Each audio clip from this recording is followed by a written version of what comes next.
And I feel like they really have to be careful though with whatever mid lane pick they're about to pick up here for S2G. Like NIP Flash, they are super efficient in their early game rotations, especially if Hades gets his hands on the Joy that you were both talking about. Gone now. So they take out the Jushin. Oh. Yeah, Joy's banned now. Yeah. Jushin I mean, again, we saw it, so they have to see it as well. The question is, what if all of it gets bad, and then they're just like, you know what, we actually just want a Fredrin. Fredrin has been popping up in M6. And against, we saw it beat the Hayabusa yesterday. Exactly. We saw it beat the Hayabusa yesterday. Took a little bit of time. And if there's a team that will know how to slow play it, they will be able to do this. But NIP bans out the Jushin, they ban out the Valentina. They're forcing S2G at this point to ban the Eve. Exactly. Because like, if you don't, NIP gets first pick. There's still the Aurora. They usually pick that up against the Hayabusa as well, but then I'm not entirely sure if that'll like complement the entire idea of how NIP Flash typically plays their early game. Because if they were to go for the Fredrin, then that would potentially be a slower start for NIP Flash as compared to S2G, who can they like focus and play around the Bruno and just let the Hayabusa do his thing. They're taking the time here, Trex. They're thinking about it. If we let go of Eve, how are we going to fight against it? Is the Bruno strong enough? Is NIP even going to go Eve? Exactly. They're not going to take the risk. Take the risk. Which I was meant for. Pick up the jungle. Pick up the jungle so that the Martis can still be up. Or pick up the Martis and then you're like, is it mid? Is it jungle? Yeah, who knows? Exactly. You just pick up the Martis now and you throw him for a big loop. S2G here, though, still needs an EXP, maybe a roam. You know, I mean, or a roam, maybe an EXP, depending on how they want to flex this. I think they could. We saw them pick the Ruby day one. Yeah. I think it works well against the Cho. I think it works well against the Hylos. It works well against those heroes that want to try to get up in your face. And it creates more space for Siggy Boom. Could be a possible last pick here on their side. NIP Flash, first pick. What's going to happen, Brigida? I mean, there's the Khalid or the CC. There's a lot of options here, possibly. What's it going to be? But then... Wait! Ling! I was thinking about this. I saw the Haya and I was thinking, what if they go Ling? And honestly, even if they pick up the Martis, it works well because you can stall for quite a while, but... Faramis too. They could pick up something like a Faramis here. Faramis, like it. S2G, on the other hand, still need EXP roam or mid, you know, however they want to flex things out here. Like I said, I like the... If they pick up the glue, then I can see a Faramis doing quite well. Yeah. They might make the mistake of picking out the glue. If they do that, then NIP definitely has the immediate answer, the immediate possibilities. It's either really the... I think CC. Ruby CC or... Ruby would work against the Ling though too, and it's another decent answer. Oh, I don't know. CC works well against this comp as well. Yeah. They have a lot of options. Oh, the Khalid. They go for the Khalid. In the mid side. The Farsa. Against the Ling and the Cho. Yeah, not gonna lie, even against the Moscow. Heck, even the Hylos just open up the highway and be like, yo, Farsa, you're blind, but I'm here, yo. It's party time, baby. They're gonna have a block party under the Feathered Airstrike. Could be trouble. Risky pick. Hey, Martis is good against Martis. Also good against Farsa. We're just throwing away the Aurora, the Vexana. We're not like minding all these heroes and possibly thinking that Curtiz is going. Brigida. Yeah. They're good heroes. But don't get me wrong. Is exciting. Don't get me wrong. The Farsa does have the capabilities to always wings by wings away. Angela. Ling mid. I mean, Angela mid. So Angeling, you got some feelings about this here. Oh. How do you feel? I don't like Angela mid, but it's okay. Maybe it'll be Cho mid. Thank you very much, panel. And now we all just want to throw it up to the gas. Let's go! Yeah, thanks so much, Rafael, for that throw, man. It's me, Mirko, again, joined here by Ingan for game number 2, or match number 2, rather, here of day 3 of Swiss Stage M6 World Championship. How are you feeling? I'm feeling great. I mean, this is not an elimination match, so we can just chill for both of these teams. You get one chance, even if you lose, so it's going to be okay.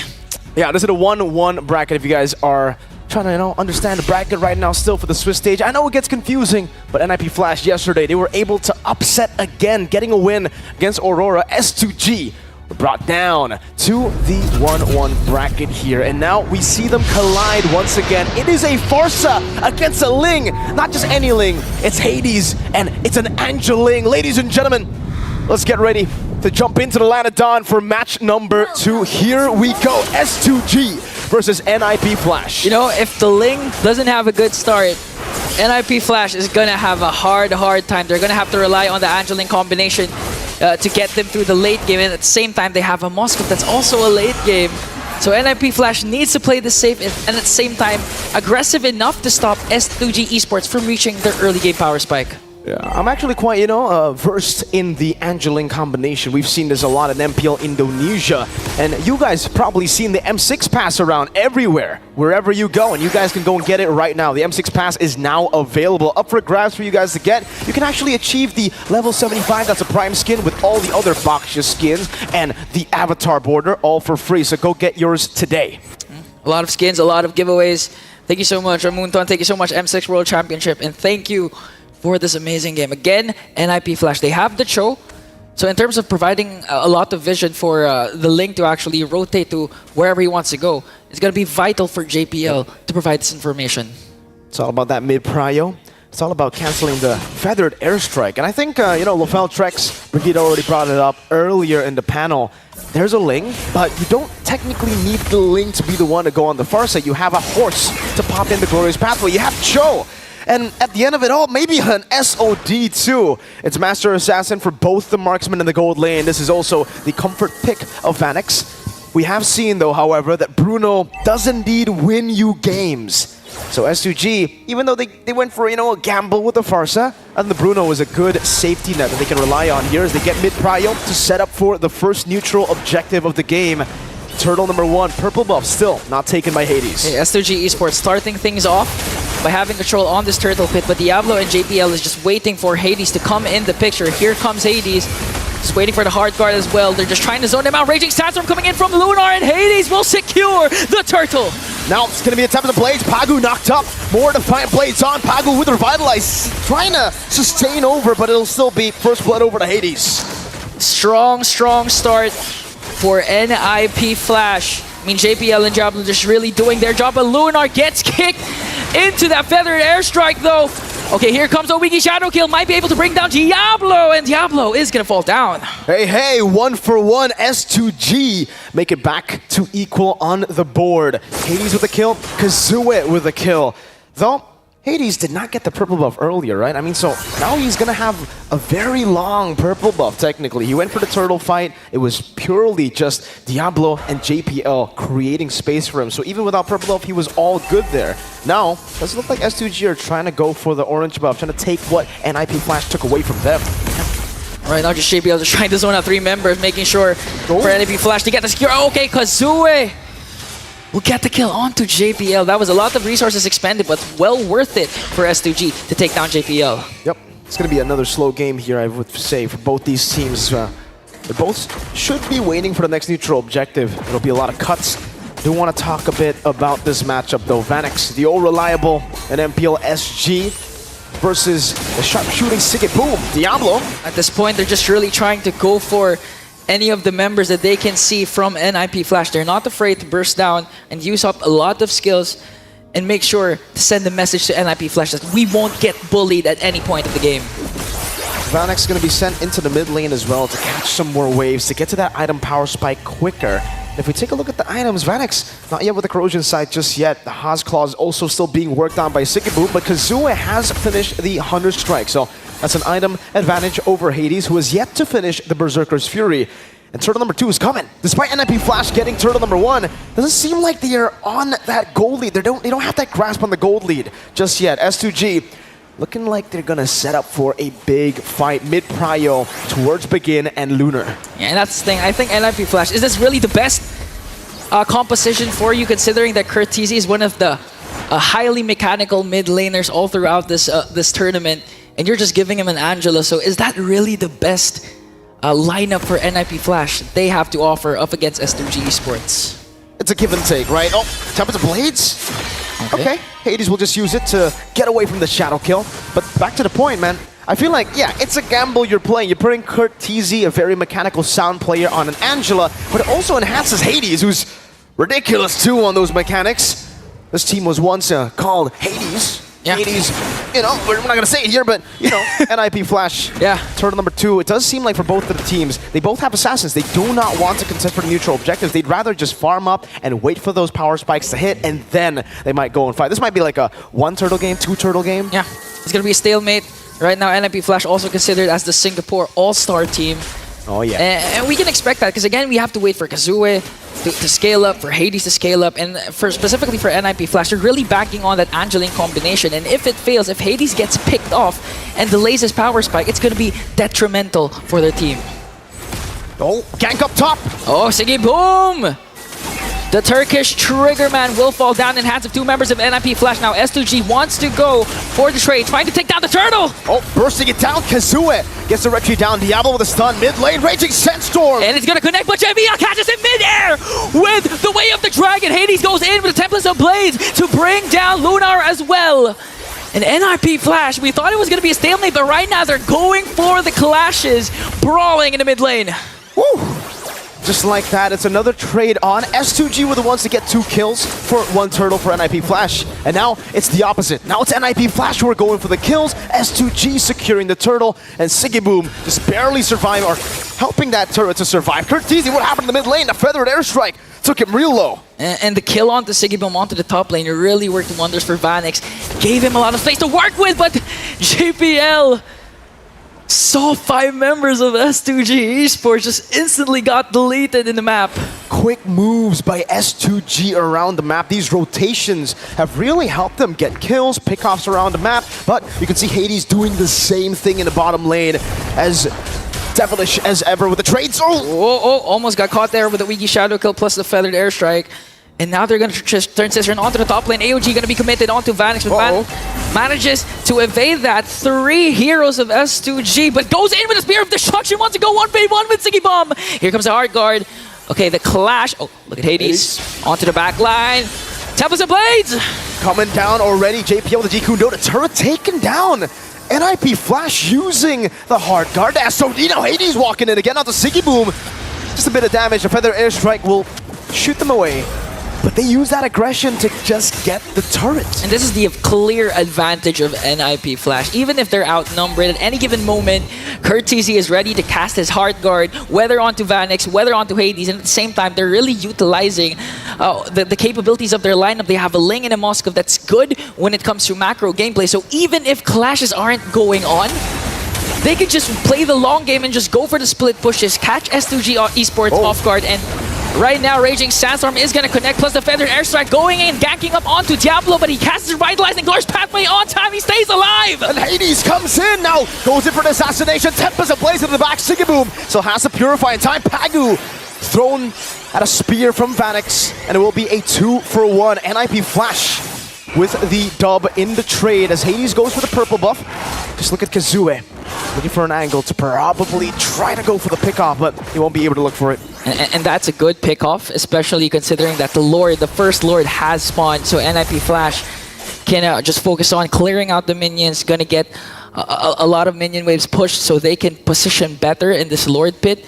A huge play coming in from NIP Flash to catch S2G Esports off guard, despite S2G actually starting that clash. So NIP Flash, again, going back to their composition, it's easy for them to re-engage and respawn no matter what S2G does to them. It's very clear from what Begin got, the Roam Boots here, what they want to do. They want to just stick together and fight. Feathered Airstrike, forcing JPL out, but that's a big resource burnt out. Now SOD. Oh, SOD gonna connect onto Siggy Bomb. Pops the spear right here comes the AOG. He's gonna bring down Siggy Bomb. Just going and working onto Pagu. The Revitalize is there, but Hades goes in with the Tempest of Blaze. Gets the kill. Pagu is down. Now Kazuha is looking for the trade. Lunar trying to screen Hades, but it's not enough. NIP Flash are just too quick with it. And even if Siggy Boom purifies out of 1, there are many more to come. Diablo with the Glorious Pathway, JPL with the G-Kundo, and then Vanix comes in, teleporting behind you. Now it's a Lord. First Lord. Should be taken by NIP Flash. Nothing S2G can really do about it. Kazue and the rest of the members of S2G just gonna have to give it away to NIP Flash. And so far, this is still winnable or defable for S2G, and at the same time, as long as they are able to save their mid lane turret and just keep their jungle area away from NIP Flash, Kazooie can still manage to bounce back and later on activate Siggy Boom's Power Spike. Again, this is a Bruno that we've seen win a lot of games, and up against a team like NIP Flash, I mean, S2G Esports, they really need to get the pick off that they really want. Gotta wait for that Power Spike for Siggy Boom, though. He is 400 gold behind. Vanix has hit his item Power Spike. That's the holy trinity of the attack speed items. But for Siggy Boom on the Bruno, we all know what the real Power Spike is now. Usually, Haasclaw's Berserkers, all good. Now you gotta wait for that Melfic gun to be a real threat, a 1v5 kind of carry.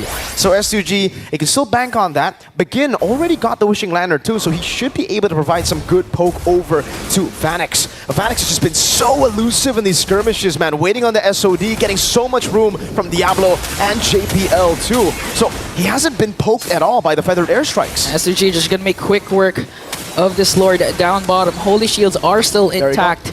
Let's see if NIP Flash will force a clash. Again, JPL has his Flicker, has his Way of the Dragon. Now they're just depriving S2G Esports of the necessary buffs that Kazooie especially needs to scale up quickly with his Hayabusa. The Melfic gun already secured by Siggy Boom, so that's the item we were waiting for S2G. But for NIP Flash, fleeting time too for Curteezy. So a bit more utility to play. The hard guard's going to be on a lower cooldown now, so he can actually look for maybe the cross-map plays around to try to force S2G or punish S2G, who really like to clump up together. So far, even when they're clumping up, they really haven't been able to get the most out of it, right? Yeah. NIP Flash have just found ways to split them up or beat them in their front to back. They just dive, man. I don't know how to say it. NIP Flash are local. Yeah, a lot of credit also goes to the Glorious Pathway, because every time you see the Feathered Airstrike committed, it's always just one or two that connects. Yep. And after that, NIP Flash doesn't want to play around the vicinity of the Feathered Airstrike. So NIP Flash really does have a lot of mobility to stay away from the aggressive ultimates that S2G can't pour onto them. It's mobility and then it's sustain, right? Because when you get poked out, JPL gets taunted out and this time gets bursted down by 5 members of S2G. That's one problem crossed out by S2G against NIP Flash. Everything in the kitchen sink, man. That was 4 ultimates. Poor JPL, man. Just got ambushed like that. But back to the point, mobility, but also sustain. NIP Flash, the reason they've been able to neutralize the Farsa threat was because of Curteezy always healing them back up with the photo. Yeah. If you can burst someone down like that, then yeah, the healing doesn't really play into the game that much. If you can one-shot or evaporate the members of NIP Flash like they just did to JPL. Hades will steal the purple buff. This is the benefit of having Hayabusa. You're not really too reliant on the purple buff in the later stage of the game, even in the early game. So Kazooie should still be fine. What's really going to be concerning is the fact that Pathway. They're going in, Glorious Pathway again, and they're going to bring down the Tarkus Trigger, man. All of a sudden, S2G Esports has to walk away. They have no damage. They have no Pagu as well. NIP Flash will play this by the book. Going to go instead for the second Lord. That was speed in a flash. S2G just lost their gold laner. You blink and you miss it. NIP Flash are too fast, and for S2G, they've got no peel. Hades secures the second Lord of the game, and this time it will be an enhanced Lord. Even though S2G have great high ground, they should be able to clear out the waves with Siggy Boom and Begin on these picks. I don't know about the dive. You try to go for your ultimates on the Lord, and then Mr. Man Vanix comes around, Hades comes around, and Diablo pops in the red carpet for everybody to walk in your face. Yeah, and that's the thing. Even Vanix voluntarily dives onto the backline just to try and stop the Feathered Airstrike from being fully utilized for the side of S2G Esports. And now NIP Flash has the luxury of having the Enhanced Lord into the middle lane. They can actually take out all inhibitor turrets, or better yet, end the game right now. That's a base turret in the mid lane, taken down. The Feather Airstrike baited out. Diablo goes in. With a Glorious Pathway and trying to zone out the rest of the members of S2G. They're doing their best to try and clear it out as NIP Flash takes down 2 inhibitors. 1 inhibitor turret left for them to take down. 2 base turrets. Fortunately for S2G, it isn't the far lane, so they should be able to still manage the waves, though it is going to be tough. NIP Flash, though, they're going to stay disciplined with it. Now they're going to bring in another wave up top. Hades is ready. Feather Airstrike goes in with the Templars of Blade, but gets kicked down by JPL as well. Hades continuing his onslaught. 4 blades onto Kazooie. Here comes the counter-attack coming in from S2G. In a response, Kazooie gets a kill, but Vanix is the main problem of S2G Esports, just focusing on the base. And NIP Flash, 1 more hit to bring down the Crystal and take this game. Diabolical from NIP Flash. S2G wanted to brawl it out. They wanted to fight. S2G could not do it. NIP Flash went straight for the base. There was nothing else set in their sights except for that crystal. Every single member went for it. And even though S2G got the free hits on Siggy Boom, even though they got their win conditions towards the end, everything except for Begin dying, it was not enough. At that point, it was 14 minutes and 59 seconds. NIP Flash, they couldn't wait a single second for that 15-minute mark. No, they had to end it right there, right now. The improvement of NIP Flash after losing to CFU, beating Aurora, and this time beating S2G. Well,